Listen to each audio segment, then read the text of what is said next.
तुलसी को जल देते समय बोलने चाहिए। ये 3 शब्द सभी मनोकामनाएं पूर्ण हो जाती है। दोस्तों, पिछले वीडियो में हमने आपको तुलसी को जल देने के महात्म की कथा सुनाई है। आज के इस वीडियो में हम जानेंगे तुलसी को जल देते समय क्या बोलना चाहिए। एक बार की बात है, देवी सत्यभामा ने भगवान श्री कृष्ण से तुलसी को जल देने का महत्व पूछ लिया था। तब भगवान श्री कृष्ण ने उन्हें उसका महात्म सुना दिया था। आगे देवी सत्यभामा कहती है, हे स्वामी, आपने मुझे तुलसी को जल देने का महत्व तो बता दिया है, किंतु अब मेरे मन में ये जानने की जिज्ञासा हो रही है कि तुलसी को जल कैसे देना चाहिए। तुलसी को जल देने की सर्वोत्तम विधि कौन सी है तथा तुलसी को जल देने का मंत्र कौन सा है? कृपया आप मुझे इन सभी प्रश्नों का उत्तर दें। तब भगवान श्री कृष्ण देवी सत्यभामा से कहते हैं, हे प्रिय, जिस प्रकार से मैंने तुम्हें तुलसी का महत्व सुनाया है, उसी प्रकार से तुलसी को जल देते समय बोले जाने वाले मंत्र का भी बड़ा महत्व है। ये मंत्र केवल 3 शब्दों का है, किंतु इसका प्रभाव बहुत कल्याणकारी है। जो भी मनुष्य नित्य तुलसी को जल देते समय अपने मुख से केवल ये 3 शब्द बोल देता है, तो साक्षात लक्ष्मी उसके घर में प्रवेश करती है। उसकी दरिद्रता समाप्त हो जाती है, उसे धन धान्य की प्राप्ति होती है। वो मंत्र बताने से पूर्व मैं आपको तुलसी के इस मंत्र का महात्म सुनाता हूँ।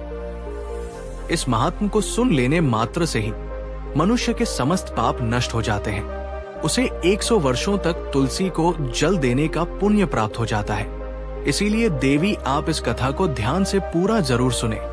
देवी सत्यभामा कहती है, प्रभु, मैं इस कथा को पूरा अवश्य सुनूंगी। आप मुझे तुलसी के मंत्र का महात्म सुनाइए। श्री कृष्ण कहते हैं, देवी सत्यभामा दक्षिण में एक अत्यंत शोभायमान नगरी थी। उस नगरी में शर्मा नाम का एक खोटी बुद्धि का ब्राह्मण रहता था। पापियों का तो वो शिरोमणि था। उसका जन्म एक ऐसे ब्राह्मण परिवार में हुआ था जो पाप कर्म करने वाले शास्त्र ज्ञान से शून्य थे। वो जन्म से तो ब्राह्मण था, किंतु कर्म से वो अत्यंत दुराचारी था। वो ना पूजा पाठ करता, ना ध्यान करता, ना जप, ना होम और ना ही अतिथियों का सत्कार करता था। उसके द्वार पर आए अतिथियों को बिना दान किए ही क्रूरता पूर्वक भगा देता था। स्त्री लंपट होने के कारण वो सदैव ही पराई स्त्रियों में आसक्त रहता था। उसे मदिरा पान करने की भी आदत थी। साथ ही वो मांस खाया करता था। वो दिन में खेत में काम करके पत्ते बेचकर जीविका चलाया करता था और रात्रि में वेश्याओं का सेवन करता था। इस प्रकार से उस ब्राह्मण ने अनेक वर्षों तक जीवन व्यतीत किया। फिर एक दिन वो दुर्बुद्धि सुशर्मा बेचने के लिए पत्ते इकट्ठा करने के लिए एक ऋषि की वाटिका में घूमने लगा और पत्ते तोड़ने लगा। तभी एक काल रूप धारी काले सर्प ने उस ब्राह्मण को काट लिया और उसी समय पर उसकी मृत्यु हो गई। उसके बाद 2 यम के दूत उसे लेने के लिए उस स्थान पर प्रकट हुए और उसे उठाकर यमलोक ले जाने लगे। मार्ग में वह यमदूतों के सामने बहुत विलाप करने लगा, है दूतों, मुझे कहाँ ले जा रहे हो? मुझे छोड़ दो, मेरे प्राण बख्श दो। किंतु यमदूत उसे ये कहते हुए ले जाने लगे, अरे दुष्ट ब्राह्मण, तेरे पाप कर्मों के कारण तुझे सांप ने काट लिया है। अब यमराज तुझे अवश्य घोर नरक में डाल देंगे। फिर यम के दूत उस ब्राह्मण को लेकर यमलोक पहुंचते हैं और यमराज के सामने खड़े हो जाते हैं। चित्रगुप्त उस ब्राह्मण का लेखा जोखा निकालते हैं और यमराज से कहते हैं, हे धर्मराज, इस ब्राह्मण ने बचपन से लेकर मृत्यु तक पाप ही पाप किया है। इसने कभी कोई पुण्य का काम नहीं किया है। फिर धर्मराज अपने दूतों से कहते हैं, हे दूतों, इस घोर पाप करने वाले ब्राह्मण को उठाकर ले जाओ और इसे नरक में डाल दो। फिर यम के दूत उस ब्राह्मण को ले जाते हैं और नरक की भयंकर अग्नि में धकेल देते हैं। अनेक वर्षों तक नरक में सजा भुगतने के बाद उस ब्राह्मण को दूसरे जन्म में एक बैल का शरीर मिलता है। बैल का जन्म पाकर वो बोझ उठाने का काम करने लगा उसका मालिक। उससे दिन रात काम करवाने लगा। फिर जब उस बैल की शक्ति कम हुई तो उसके मालिक ने उसे एक लंगड़े आदमी को बेच दिया। उस लंगड़े आदमी ने उस बैल को खुद का बोझ उठाने के लिए उपयोग किया। वो उसकी पीठ पर बैठकर घुमा करता था। इस प्रकार से उस बैल ने 8 वर्ष तक उस लंगड़े आदमी का बोझ उठाया। फिर एक दिन वो लंगड़ा आदमी उस बैल की पीठ पर बैठकर किसी ऊंचे पर्वत पर जाने लगता है। उस पर्वत पर बहुत देर तक चढ़ने के कारण वो बैल बहुत थक गया। उसकी शक्ति क्षीण हो गई और कुछ समय बाद वो बैल बहुत जोर से मूर्छित होकर जमीन पर गिर पड़ा और अंतिम सांसें लेने लगा। तभी वहां पर खड़े लोगों को उस बैल पर बड़ी दया आ गई और वे उसके मुख में पानी डालने लगे। फिर उन लोगों में एक पुण्यात्मा व्यक्ति था। उसने उस बैल का कल्याण करने के लिए अपना पुण्य उस बैल को दे दिया। उसे देखकर अन्य लोगों ने भी अपना अपना पुण्य याद करके कुछ पुण्य उस बैल को दे दिया ताकि उसे मुक्ति मिल सके। उसी भीड़ में एक वेश्या भी खड़ी हुई थी। सभी लोग अपना पुण्य उस बैल को दे रहे थे। ये देखकर उस वेश्या ने भी अपना पुण्य ने उस बैल को दे दिया। कुछ देर बाद उस बैल की मृत्यु हो जाती है। फिर उस स्थान पर यमदूत आते हैं और उस बैल के शरीर से उस ब्राह्मण की आत्मा को निकालकर यमलोक ले जाते हैं। यमलोक ले जाने पर उसे यमराज के सामने खड़ा किया जाता है और फिर चित्रगुप्त उसका लेखा जोखा देखते हैं तो वे आश्चर्य में पड़ जाते हैं। उस वेश्या के द्वारा उस बैल को दिया हुआ पुण्य बहुत बड़ा होता है। उस पुण्य के प्रभाव से उसके सभी जन्मों के पाप नष्ट हो जाते हैं। फिर यमराज उस ब्राह्मण के सभी पाप क्षमा करते हैं और कहते हैं, हे ब्राह्मण, उस वेश्या ने तुझे अपना पुण्य देकर तुझ पर बड़ा उपकार किया है। केवल उसी के पुण्य के कारण तुम्हारे सब जन्मों के पाप नष्ट हो गए हैं। और यमराज उसे फिर से मनुष्य जन्म प्रदान करते हैं। इस बार वह पृथ्वी पर आकर एक उत्तम ब्राह्मण कुल में जन्म लेता है। उस महापुण्य के प्रभाव से उसे इस नए जन्म में अपने पूर्व जन्म की बातें याद आने लगती है। जब वो ब्राह्मण बड़ा हो जाता है तो उसे याद आता है कि पिछले जन्म में जब वो बैल था तब एक वेश्या ने उसे उसका पुण्य दे दिया था। इसीलिए उसके मन में उस वेश्या के बारे में जानने की इच्छा होती है और उस महापुण्य के बारे में जानने के लिए उस वेश्या का पता लगाकर उसे ढूंढते हुए उसके नगर में चला जाता है। वो वेश्या अब बूढ़ी हो चुकी थी।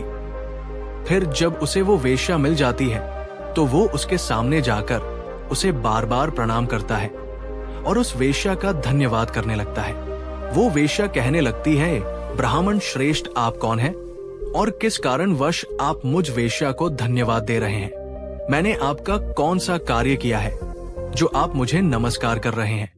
तब वो ब्राह्मण कहता है, हे माता, मैं वही बैल हूं जिसे तुमने अपना पुण्य दे डाला था। अपने पाप कर्मों के कारण मुझे पिछले जन्म में बैल होना पड़ा था। उस पर्वत पर जब मैं मर रहा था तो तुमने मुझे अपना पुण्य दिया था। तुम्हारे पुण्य के प्रभाव से ही आज मुझे फिर से मनुष्य जन्म मिला है। तुम्हारे द्वारा दिए गए उसी पुण्य के कारण मुझे अपने पूर्व जन्म की सारी बातें याद है। किंतु हे माता, मैं आज यहाँ पर ये जानने के लिए आया हूँ कि तुमने मुझे उस समय पर अपना कौन सा पुण्य दिया था जिस कारण से मेरे सभी जन्मों के पाप नष्ट हो चुके हैं। मैं उस पुण्य के बारे में जानना चाहता। तब वेश्या ने कहा है, ब्राह्मण श्रेष्ठ, मैंने तो अपने जीवन में कोई पुण्य के काम नहीं किए हैं, किंतु मेरे घर में एक तोता है जो पिंजरे में रहकर हमेशा कुछ बोलता रहता है, जिसे सुनकर मेरा अंतकरण पवित्र हो गया है। उसी तोते के द्वारा बोले गए मंत्र का पुण्य मैंने तुम्हें दान में दिया था। फिर वो वेश्या और वो ब्राह्मण उस तोते के पास जाते हैं और उसे पूछने लगते हैं, हे शोक, तुम कौन सा मंत्र बोलते रहते हो? से हमारे जीवन का उद्धार हुआ है। ये मंत्र तुम्हें किसने सिखाया और इस मंत्र का क्या अर्थ होता है? तब उस तोते ने अपने पूर्व जन्म का वृतांत सुनाना आरंभ किया। वह तोता कहने लगा है, ब्राह्मण श्रेष्ठ, पिछले जन्म में मैं एक ब्राह्मण था। मैं अपने ज्ञान के अहंकार में अंधा हो चुका था। मैंने कभी गुरुजनों का आदर नहीं किया, सदैव ही उनका अपमान किया। मुझे अपने ज्ञान पर इतना अधिक घमंड हो गया था कि जिस कारण से मेरे क्रोध बहुत अधिक बढ़ गए और मैं सभी से द्वेष करने लगा। अन्य मनुष्यों को तुच्छ समझने लगा, विद्वानों का भरी सभा में अपमान करने लगा। फिर कालांतर में मेरी मृत्यु हो गई और मुझे यमलोक ले जाया गया। पूज्य जनों और गुरुजनों का अपमान करने के कारण मुझे तोते के कुल में डाल दिया गया और मेरा जन्म एक तोते के रूप में हो गया। मेरे पाप कर्मों के कारण छोटी अवस्था में ही मेरा अपने माता पिता से वियोग हो गया। फिर मैं पेड़ की डाल पर बैठ रो रहा था, तो उसी स्थान से कुछ मुनि जा रहे थे। उन्होंने मेरी दयनीय पुकार सुनी और मुझे लेकर अपने आश्रम में चले गए। वहां उस आश्रम पर उन्होंने मुझे एक सुंदर पिंजरे में रखा और मेरा अच्छी तरह से ख्याल रखा। वे मुझे नित्य भोजन दिया करते थे और पढ़ाते थे। उस स्थान पर वो ऋषि मुनि, उनकी स्त्रियां और बालक सभी नित्य तुलसी के पौधे को जल देते थे और उसके सामने एक मंत्र का जाप करते थे। उन्हीं के मुख बार बार उस मंत्र को सुनकर मैंने उसे रट लिया और तभी से मैं उस मंत्र को जान गया हूं और वही मंत्र मैं दिन रात बोलता हूं। उस मंत्र के प्रभाव से मेरी कभी मृत्यु नहीं हुई और मेरी आयु 100 वर्ष की हो गई और मैं इतने वर्षों तक जीवित रहा। इसी बीच एक रात को एक चोर उस स्थान पर आ गया और उसने मुझे वहां से चुरा लिया और फिर इस वेश्या ने मुझे उस चोर से खरीद लिया। इस वेश्या के घर पर आने के बाद भी मैं उस मंत्र को बोलता रहता था, जिसे सुनकर इस वेश्या का मन भी पवित्र हो गया और इसने वेश्या का काम छोड़कर भगवान विष्णु की भक्ति करने लगी। उसी मंत्र के प्रभाव से मेरे पूर्व जन्मों के सभी पाप नष्ट हो गए और उसी मंत्र के प्रभाव से इस वेश्या का भी अंत पवित्र हो गया है। ब्राह्मण देवता, उसी मंत्र के पुण्य से आप भी पाप मुक्त हो गए हैं। इस प्रकार से तोते ने उस ब्राह्मण को और उस वेश्या को सारा वृतांत सुना दिया, जिसे सुनकर वो ब्राह्मण और वेश्या दोनों ही अत्यंत प्रसन्न हुए और फिर वे दोनों ही नित्य तुलसी को जल देकर उस मंत्र का जाप करने लगे। फिर वो तोता, वेश्या और वो ब्राह्मण तीनों उस मंत्र के प्रभाव से दिव्य विमानों में बैठकर विष्णु लोक को चले गए। श्री कृष्ण कहते हैं, हे देवी सत्यभामा, देखा आपने केवल तुलसी के इस मंत्र के प्रभाव से उस तोते के, उस वेश्या के और उस ब्राह्मण के सभी पाप नष्ट हो गए हैं। इसीलिए प्रत्येक मनुष्य को रोज तुलसी को जल देते समय इस एक मंत्र का उच्चारण अवश्य करना चाहिए। देवी, वो मंत्र इस प्रकार है, इसे तुम ध्यान से सुनो। ओम वृंदावन स्वाहा। ओम वृंदावन स्वाहा श्री कृष्ण न कहते हैं कि जो भी स्त्री नित्य तुलसी के समक्ष इस मंत्र का उच्चारण करेगी वो सौभाग्यशाली बनेगी। जो भी पुरुष तुलसी के सामने इस मंत्र का उच्चारण करेगा उसे अक्षय धन की प्राप्ति होगी। जिस घर के सामने नित्य तुलसी की पूजा की जाएगी उस घर में साक्षात लक्ष्मी का वास होगा। तुलसी का ये मंत्र राज कल्पतरु है। ये समस्त फलों को प्रदान करने वाला है। अतः जो भी तुलसी के सामने इस मंत्र का उच्चारण करेगा उसे संपूर्ण सिद्धियां प्राप्त होगी। स्त्रियों को सदैव ही स्नान करके अपने बाल बांधकर मांग में सिंदूर भरकर नित्य तुलसी को जल देना चाहिए और इस मंत्र का उच्चारण करना चाहिए। रोज तुलसी के पौधे की परिक्रमा करनी चाहिए, इससे सभी दोष नष्ट हो जाए।